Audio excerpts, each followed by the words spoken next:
बिस्मिल्लाहिर्रहमानिर्रहीम। अस्सलामु अलैकुम वरहमतुल्लाहि वबरकातुहू। Dear students of Iqra Huffaz boys college, उम्मीद है आप सब खैरियत से होंगे। ये हमारा 7th वीडियो लेक्चर है second year physics online classes phase 2 का। हम chapter 17 advent of modern physics पढ़ रहे हैं और लास्ट 2 लेक्चर्स में हमने बुक की 4 एग्जाम्पल 17.1 और इससे लेकर 17.4 तक कंप्लीट कर ली थी, जो कि स्पेशल थ्योरी ऑफ रिलेटिविटी से रिलेटेड थी। मज़ीद 2 लेक्चर्स में भी हम यानी वीडियो नंबर 7 और 8 में भी कुछ 5 से 6 प्रॉब्लम सॉल्व करेंगे, न्यूमेरिकल्स जो कि चैप्टर के एंड में होते हैं। ये तमाम के तमाम न्यूमेरिकल्स भी स्पेशल थ्योरी ऑफ रिलेटिविटी से रिलेटेड है। शुरू के 1-2 न्यूमेरिकल्स आसान है, इसलिए हम उनको ज़रा तेज़ पढ़ेंगे और लास्ट न्यूमेरिकल उसको थोड़ा सा कॉन्सेप्ट समझना है, इसलिए उसको हम डिटेल में तफसील से समझ के करेंगे। तो शुरू करने से पहले एक दफ़ा फिर वो फार्मूलाज रिवाइज कर ले। मास वेरिएशन का formula m = m0 divided by √1 - v² / c²। Length contraction का फार्मूला, जब मास की बात हो तो ये फार्मूला यूज़ होगा, लेंथ कॉन्ट्रैक्शन की बात हो तो ये फार्मूला यूज़ होगा, टाइम डायलेशन की बात हो तो ये फार्मूला, मास एनर्जी रिलेशन की बात हो तो E = mc² यूज़ होगा। यहाँ पे एक और फार्मूला हम 5 पढ़ेंगे, काइनेटिक एनर्जी = E - E0। ये जो E है ये mc² है, E = mc² और E0 क्या है, E0 = m0c²। फ़र्क क्या है, सिर्फ यहाँ पे जो मास है वो mass of object in motion का है और E0 में जो m0 है वो रेस्ट मास ऑफ ऑब्जेक्ट है। यदि वो मास उस ऑब्जेक्ट का वो मास जब वो ऑब्जेक्ट रेस्ट हालत में हो तो m0 होता है, और वो ऑब्जेक्ट अगर मोशन में हो तो उसका मास m होता है। तो E में m आता है और E0 में m0 आता है, बस ये फ़र्क है। इन दोनों का जो डिफरेंस होता है वो होता है काइनेटिक एनर्जी। क्योंकि ये रेस्ट है, ये मोशन है, मोशन में से रेस्ट को माइनस करेंगे तो मोशन की जो एनर्जी आएगी वो काइनेटिक एनर्जी आएगी। सो ई टोटल और रिलेटिविस्टिक एनर्जी कहलाती है और E0 रेस्ट मास एनर्जी कहलाती है। वही ऑब्जेक्ट जब रेस्ट हालत में हो तो उसकी जो एनर्जी होती है वो E0 होती है और टोटल एनर्जी E होती है जब वो मूव कर रहा हो। इन दोनों का डिफरेंस काइनेटिक एनर्जी के बराबर होता है। आज हम ये फार्मूला भी यूज़ करेंगे। सबसे पहले प्रॉब्लम 17.1, ये आसान है, हम इस तरह की प्रॉब्लम पहले एग्जांपल में कर चुके हैं। In the inertial frame of pendulum, inertial frame की बात हो रही है। Time period is measured to be 3 seconds. आपको टाइम गिवन है 3 seconds. What will be the period of the pendulum, उसी पीरियड का आपने टाइम बताना है ऐसे ऑब्जर्वर के लिए जो कि मूव कर रहा है at a speed of 0.95 c। c means speed of light with respect to the pendulum. यानी आपको T0 गिवन है पेंडुलम का 3 सेकेंड्स। अब वो कह रहे हैं आपने उस ऑब्जर्वर के रिलेटिव इसका टाइम बताना है जो कि मूव कर रहा है इस स्पीड के साथ, यानी आपने T बताना है।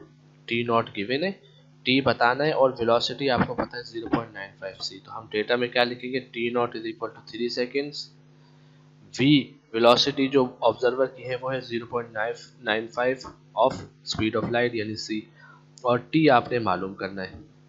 तो हमें पता है टाइम डायलेशन का हम क्या फार्मूला पीछे पढ़ते आए, t = T0 divided by 1 √1 - v²/c²। आपको T0 पता है, v पता है, t मालूम कर सकते हैं।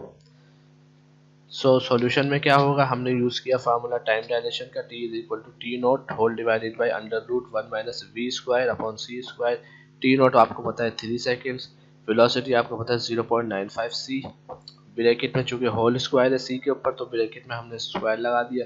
अब ये c² इस पर भी स्क्वायर आ जाएगा, इस पर भी स्क्वायर आ जाएगा और 0.95 पर भी स्क्वायर आ जाएगा। तो c² से c² कैंसिल, 0.95 का जो स्क्वायर आएगा उसका ये आंसर आएगा। 1 में से माइनस करेंगे तो आपके पास ये फ्रैक्शन आ जाएगी। जब आप 3 को इससे डिवाइड करेंगे तो टाइम आ जाएगा 9.6 सेकेंड्स। इसका मतलब क्या है, इनर्शियल फ्रेम रेस्ट हालत में जो ऑब्जर्वर होगा वो उसके हिसाब से जो पेंडुलम का सेकंड होंगे वो 3 होंगे, लेकिन ऐसा ऑब्जर्वर जो कि लाइट की स्पीड से मूव कर रहा है 0.95 c से मूव कर रहा है, उसके रिलेटिव जो टाइम आएगा वो आएगा 9.6 seconds. Make sense? Now second problem 17.2, what will be the length of a bar? आपसे बार की लेंथ पूछी गई है in the stationary frame. Stationary frame में if it is length along x direction is 1 metre, उसकी जो length है x direction में वो 1 मीटर है, and the motion is with a velocity of 0.75 c, उसकी जो वेलोसिटी है वो 0.75 of speed of light with respect to the observer at rest.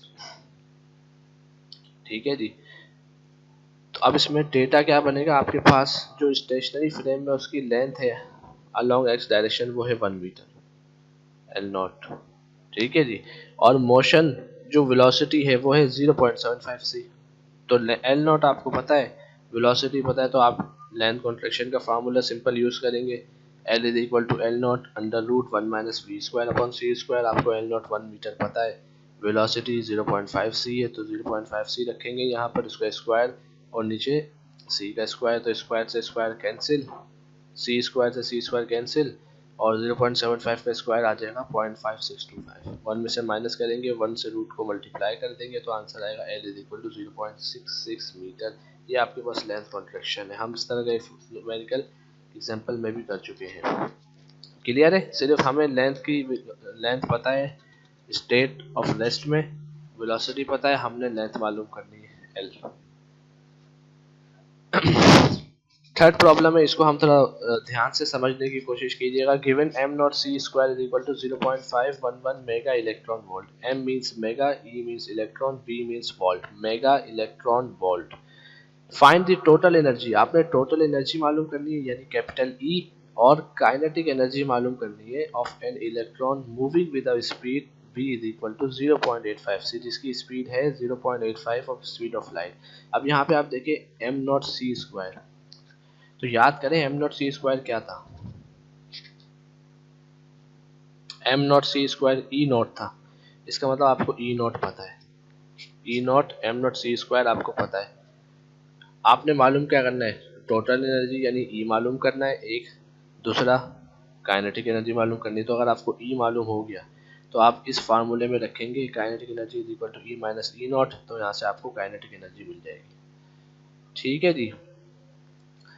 यहाँ पर अब एक और बात यह है कि यहाँ पे जो इस एनर्जी का यूनिट दिया है वो है इलेक्ट्रॉन वोल्ट। तो इलेक्ट्रॉन वोल्ट को जूल में कन्वर्ट करने का फार्मूला है 1 electron volt is equal to 1.602 exponent minus 19 joule. लेकिन हमें यहाँ कन्वर्ट करने की ज़रूरत नहीं है, ये मैंने आपकी नॉलेज के लिए लिख दिया है कि ये रिलेशन होता है इलेक्ट्रॉन वोल्ट का जूल के साथ। डेटा में क्या है, आपको M not C square given है यानी ई नॉट गिवन है 0.511 मेगा इलेक्ट्रॉन वोल्ट, आपको वेलोसिटी गिवन है 0.85 सी यानी स्पीड ऑफ लाइट, ई आपको मालूम करना है टोटल एनर्जी, और काइनेटिक एनर्जी के ई आपको मालूम करना है। सॉल्यूशन में जब आप याद रखें इस तरह का सवाल है काइनेटिक एनर्जी मालूम करने का, ई मालूम करने का, सबसे पहले आपने मास वेरिएशन लगाना है। मास वेरिएशन का फार्मूला यूज किया, m is equal to M not all divided by under root 1 minus V square upon C square. इस लेफ्ट साइड और राइट साइड में आपने सी स्क्वायर से मल्टीप्लाई कर दिया, इधर भी एम सी स्क्वायर हो गया और इधर भी सी स्क्वायर से मल्टीप्लाई कर दिया। अब गौर से देखें तो ये क्या बन जाएगा, एम नॉट सी स्क्वायर ये बन जाएगा ई नॉट, और एम सी स्क्वायर ये बन जाएगा ई, ऐसे ही है। तो ई बन गया एम सी स्क्वायर और एम नॉट सी स्क्वायर बन गया ई नॉट, बाकी सब वैसे ही रहा 1 minus V square upon C square. यहाँ पे आपको ई नॉट की वैल्यू पता है, आपने एज इट इज उठा के यहाँ पे लिख दी 0.511 मेगा इलेक्ट्रॉन वोल्ट। आप इस यूनिट को छोड़ दो, जैसा यूनिट है आपको बाकी एनर्जी का भी वैसा ही यूनिट आंसर में मिल जाएगा। हमें कन्वर्ट करने के लिए सवाल में नहीं कहा कि आप इलेक्ट्रॉन वोल्ट को जूल में कन्वर्ट करो।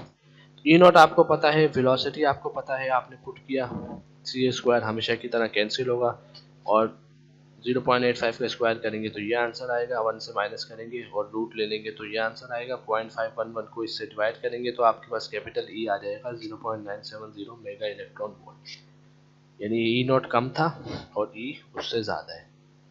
ठीक है जी। तो जो इसका यूनिट था वही इस ई का यूनिट आएगा, क्योंकि ये जो फैक्टर होता है 1 minus V square upon C square under root का, इसका कोई यूनिट नहीं होता, ये यूनिट लेस होता है, ये जस्ट एक फैक्टर होता है। वी का यूनिट और सी का यूनिट जो कि सेम होता है वो कैंसिल हो जाता है, तो इस पूरे का कोई यूनिट नहीं होता।